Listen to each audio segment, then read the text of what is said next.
আসসালামু আলাইকুম। চলে আসলাম নতুন আরেকটি ভিডিও নিয়ে। আজকে আমরা শীতলক্ষ্যা নদীতে নৌকা ভ্রমণ করব ইনশাল্লাহ। শীতলক্ষ্যা নদী বাংলাদেশের এক অনন্য প্রাকৃতিক রত্ন।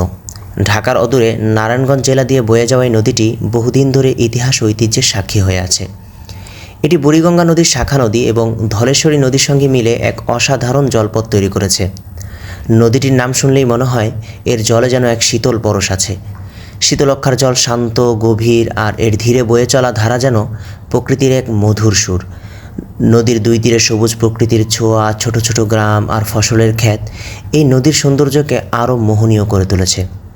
আমরা আজকে এই সুন্দর নদীর সৌন্দর্য অবলোকন করতে যাচ্ছি। চলুন শুরু করি তাহলে।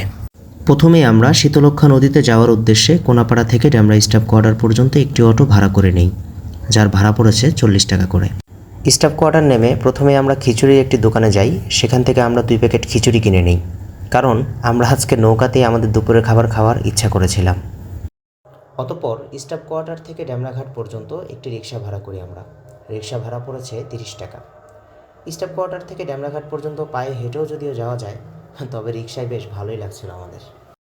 অতঃপর রিক্সা থেকে নেমে একটি দোকান থেকে 2টা চিপস আর পানি কিনে নেই, যেহেতু পূর্বে এগুলো কিনতে ভুলে গিয়েছিলাম। এরপর আমরা একটি নৌকা 1 ঘন্টার জন্য ভাড়া করি। নৌকা ভাড়া প্রথমে 300 টাকা চাইলেও পরবর্তীতে 1 ঘন্টার জন্য 200 টাকাতে রাজি হন তিনি। অবশেষে আমরা নৌকা ভ্রমণের জন্য একটি নৌকা ভাড়া করলাম 1 ঘন্টার জন্য। সেটার ভাড়া পড়েছে 200 টাকা। তো এখন বাজে 4টা 40। তো ঠিক 5টা 40 পর্যন্ত আমাদেরকে ঘোরাবে। তো আজকে আমরা নৌকার ভিতরে খাওয়া দাওয়া করব, প্রাকৃতিক সৌন্দর্য উপভোগ করব। তো সাথেই থাকুন ইনশাল্লাহ। নদী প্রকৃতির অপার দান। এটি যেমন জীবনের জন্য অপরিহার্য, তেমনি এর প্রভাব কখনো কখনো মানুষের জন্য দুঃখের কারণ হয়ে দাঁড়ায়। নদীর সঙ্গে জড়িয়ে থাকা মানুষের জীবন যেমন নির্ভরশীল, তেমনি এই নদীর ভয়ঙ্কর রূপ তাদের জীবনকে চরম বিপদে ফেলতে পারে। যেমন বন্যা, সাইক্লোন কিংবা প্রাকৃতিক দুর্যোগে নদী হাজার হাজার মানুষকে করে দেয় নিঃস্ব এবং অসহায়। নদীর এই ভয়ঙ্কর রূপ নিয়ে একটি গান মনে পড়ে গেল, একটু গেয়ে শোনাই তাহলে আপনাদের।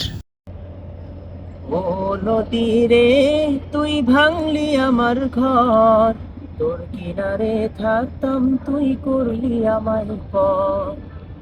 ও নদী রে, তুই ভাঙলি আমার ঘর, তোর কিনারে থাকতাম, তুই করলি আমায় পর।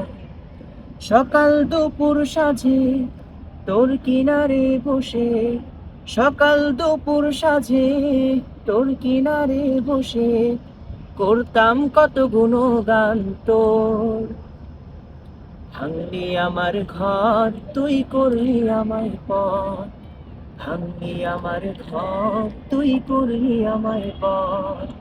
ও নদী রে, তুই ভাঙলি আমার ঘর, তোর কিনারে থাকতাম, তুই করলি আমায় পর। ও নদী রে, তুই ভাঙলি আমার ঘর, তোর কিনারে থাকতাম, তুই করলি আমায় পর।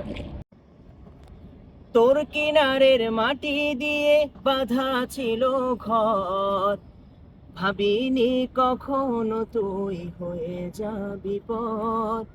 তোর কিনারের মাটি দিয়ে বাঁধা ছিল ঘর, ভাবিনি কখনো তুই হয়ে যাবি পর। ভাবলি না তুই আমার কথা, অশ্রু এসে 2 চোখ ভরে যায়। ভাবলি না তুই আমার কথা, অশ্রু এসে 2 চোখ ভরে যায়। আমি তো ভাবিনি তোকে পর। ভাঙলি আমার ঘর, তুই করলি আমায় পর। ভাঙলি আমার ঘর, তুই করলি আমায় পর। ও নদী রে, তুই ভাঙলি আমার ঘর, তোর কিনারে থাকতাম, তুই করলি আমায় পর। ও নদী রে, তুই ভাঙলি আমার ঘর, তোর কিনারে থাকতাম, তুই করলি আমায় পর। নৌকা ভ্রমণের সাথে যদি হালকা খাবার সাথে নিয়ে নেন তাহলে কিন্তু বেশ ভালোই লাগবে আশা করি। একই সাথে প্রকৃতি বিলাস, সাথে কিছু খাবার। মুহূর্তটাকে দারুণ উপভোগ্য করে তুলতে এতটুকুই যথেষ্ট। খাবার সামনে নিয়ে এত ধৈর্য কার থাকে বলেন? এবার তাহলে খাবারের পালা। সাকিব তো রীতিমতো আমার সাথে যুদ্ধ লাগানোর পর্যায়ে চলে গিয়েছিল, কখন খাওয়া দাওয়া শুরু হবে। সাকিব চিপস খাবি?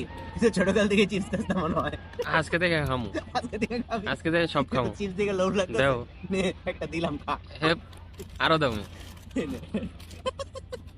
দেন দিছে।